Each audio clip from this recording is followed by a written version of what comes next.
ठाकुर जी 1 वर्ष के हुए तो भगवान का नामकरण संस्कार हुआ।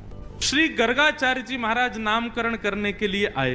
गर्गाचार्य जी ने आकर के कहा, नंद बाबा कल का मुहूर्त अच्छा है, कल नामकरण कर देंगे, आज रात्रि विश्राम कर लेते हैं। बोले ठीक है। गर्गाचार्य जी बोले लेकिन एक दिक्कत है। यशोदा मैया बोली क्या? हम किसी के हाथ का बना भोजन नहीं करते, खुद बना के अपने ठाकुर जी को भोग लगा के तब पाते हैं। यशोदा मैया बोली अरे तो इसमें दिक्कत की क्या बात है, मैं आपको चूल्हा दे देती हूँ, आपको बर्तन दे देती हूँ, सारी सामग्री दे देती हूँ, आप बनाइए। गर्गाचार्य जी बोले जो जो कृपा दे दीजिए। यशोदा मैया ने सब सामग्री दी, गर्गाचार्य जी ने भोजन तैयार किया। अब बढ़िया एक की क्या बात है, मैं आपको चूल्हा दे देती हूँ, आपको बर्तन दे देती हूँ, सारी सामग्री दे देती हूँ, आप बनाइए। गर्गाचार्य जी बोले जो। अब जैसे ही ठाकुर जी 1 वर्ष के हुए तो भगवान का नामकरण संस्कार हुआ। श्री गर्गाचार्य जी महाराज नामकरण करने के लिए आए। गर्गाचार्य जी ने आकर के कहा, नंद बाबा कल का मुहूर्त अच्छा है, कल नामकरण कर देंगे, आज रात्रि विश्राम कर लेते हैं। बोले ठीक है। गर्गाचार्य जी बोले लेकिन एक दिक्कत है। यशोदा मैया बोली क्या? हम किसी के हाथ का बना भोजन नहीं करते, खुद बना के अपने ठाकुर जी को भोग लगा के तब पाते हैं। यशोदा मैया बोली अरे तो इसमें दिक्कत की क्या बात है, मैं आपको चूल्हा दे देती हूँ, आपको बर्तन दे देती हूँ, सारी सामग्री दे देती हूँ, आप बनाइए। गर्गाचार्य जी बोले जो जो कृपा दे दीजिए। यशोदा मैया ने सब सामग्री दी, गर्गाचार्य जी ने भोजन तैयार किया। अब बढ़िया एक पात्र में खीर बनाई। खीर में इलायची डाली, केसर डाला, मिश्री डाली, बढ़िया सुगंधित। आहा। जैसे ही गर्गाचार्य जी ने खीर बनाई, अपने शालिग्राम भगवान के सामने जैसे ही उसको सजाया, तुलसी छोड़ करके। अब गर्गाचार्य जी का नियम था कि वो जब भोग धरते थे ना, उसके बाद 108 माला करते थे नेत्र बंद करके, और 108 माला होने पर तब भोग अनौसर करते थे। गर्गाचार्य जी ने भोग रखा और जैसे ही आंख बंद करके नाम जप करने लगे, अंदर आंगन में ठाकुर जी बलराम जी के साथ खेल रहे थे। अभी 1 वर्ष के हुए, थोड़े थोड़े चलते, तो ठाकुर जी बलराम जी के साथ खेल रहे थे। खेलते खेलते अचानक रुक गए। बोलना तो जानते नहीं, थोड़ा थोड़ा बोलते हैं। बलराम जी बोले का भयो? अच्छा, मन ही मन में दोनों की बात होती है। ठाकुर जी बोले अरे भैया आज एक बहुत जोर को भगत आयो है, नामकरण करवे आयो हमारो। माने ऐसी जोर की खीर बनाई है, वहां में बढ़िया केसर डाली है, इलायची डाली है और मिश्री डाली है, बिल्कुल रबड़ी जैसी खीर है। मेरा तो मुंह में पानी आ रहा हो, खावे को मन कर रहा है। दाऊ जी बोले तो फिर रुको काई को, चलो जा, और बढ़िया लगे तो मुक्कू भी बुला लियो। ठाकुर जी बोले ठीक है। गुटमुन गुटमुन गुटमुन चल के ठाकुर जी जैसे तैसे मटक मटक के बाहर पहुंचे, और यहाँ गर्गाचार्य जी बैठे थे, नाम जप कर रहे थे।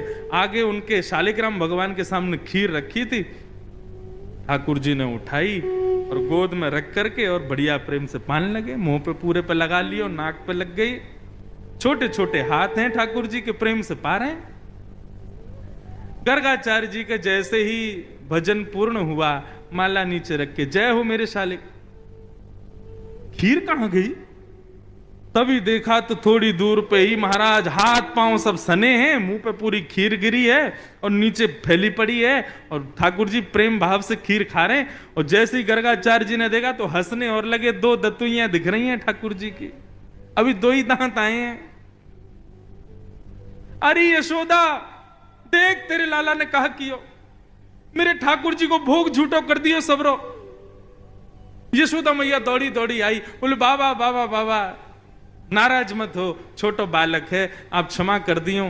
बोले देख पूरी खीर खा गए। बोले वो तो बहुत बड़ी सौभाग्य की बात है कि खीर खाई, नहीं तो ये शालिग्राम को गुलाब जामुन समझ के खा जाए। नंद बाबा तो अपने शालिग्राम भगवान छुपाते डोले, क्योंकि याकू ऐसा लगे ये खावे वाली वस्तु है। वो तो बाबा कृपा है कि आपके शालिग्राम ना खाए, यानी खीर ही खाइए। मैया ने लाल जी को उठाया, भीतर ले जा करके आंगन में छोड़ दिया। गर्गाचार्य जी ने फिर से खीर बनाई, ठाकुर जी से क्षमा मांगने लगे। बोले वो छोटा बालक है, नाथ क्षमा कर देना, आप भोग लगाओ। जैसी माला जपन लगे, ठाकुर जी फिर रुक गए भीतर। दाऊ दादा बोले लाला अब के कहा भयो? बोले भगत है तो बढ़िया, खीर भी बढ़िया बनावे, लेकिन मैया तो शिकायत कर दे हमारी। अच्छा लाला कोई बात ना, अब की बार और बढ़िया खीर बनाई है, तू जाके चख के आ। ठाकुर जी फिर से गए, गुडमन गुडमन गुडमन चल करके गए, उठाई खीर का पात तो फिर से खाने लगे। गर्गाचार्य जी की जैसे ही माला पूरी हुई, देखा अब तो खड़े ही हो गए, नहीं रहना हमें यहाँ यशोदा, देख तेरो लाला फिर से हमारा भोग झूठो कर दिए सबरो। यशोदा मैया बोली क्षमा कर दो, मैं अपने बालक को किसी कमरा में बंद कर दूंगी, लेकिन आप नाराज मत हो। ठाकुर जी को ले जाके एक कमरे में छोड़ दिया और मैया ने फिर से सब सामग्री दी। ठाकुर जी ने खोली खिड़की और खिड़की पकड़ करके अब 1 वर्ष के ठाकुर जी और गुस्सा में देख रहे हैं गर्गाचार्य जी को। गर्गाचार्य जी भी देख रहे हैं, शैतान बालक। ठाकुर जी भी मन मन सोच रहे हैं, दारी के अभी तो तेने शैतानी देखी ना है हमारी, अब के बना तो को बताऊंगा मैं। गर्गाचार्य जी ने भोग बनाया, तीसरी बार भोग रखा। ठाकुर जी क्षमा कर दियो, छोटो बालक है, अब की बार भोग लगाओ। और जैसे ही त्वदीयम वस्तु गोविंद नाम जप करने लगे, ठाकुर जी उतरे और धीरे से खिड़की खोली, दरवाजा खोला, गुटमुन गुटमुन गुटमुन चल करके बाहर आए और उठाया खीर का पात्र और जैसे ही पाने लगे, गर्गाचार्य जी को संदेह हो गया था कि कहीं बालक फिर से तो नहीं आ गया। जैसे ही नेत्र खोल करके देखा तो नन्हे से गोपाल जी के ही 4 भुजा प्रकट हो गई। शंख चक्र गदा पद्म ठाकुर जी ने अपने भुजाओं में धारण कर लिया। चतुर्भुज नारायण के रूप में नन्हे से बालक के रूप में ही प्रकट हो गए और एक भुजा से तो स्वयं खीर खा रहे हैं और अपनी झूठे हाथ से ही गर्गाचार्य जी को खिला रहे हैं। गर्गाचार्य जी नतमस्तक हो गए, बोले नाथ क्षमा करना, मैं आपके रूप को पहचान नहीं पाया। ठाकुर जी बोले हमने ये रूप आपको इसलिए दिखाया है कि कल जब आप हमको हमारा नामकरण करोगे तो हमारे ग्रह नक्षत्र देख करके आपको सब पता चल जाएगा कि मैं कौन हूं।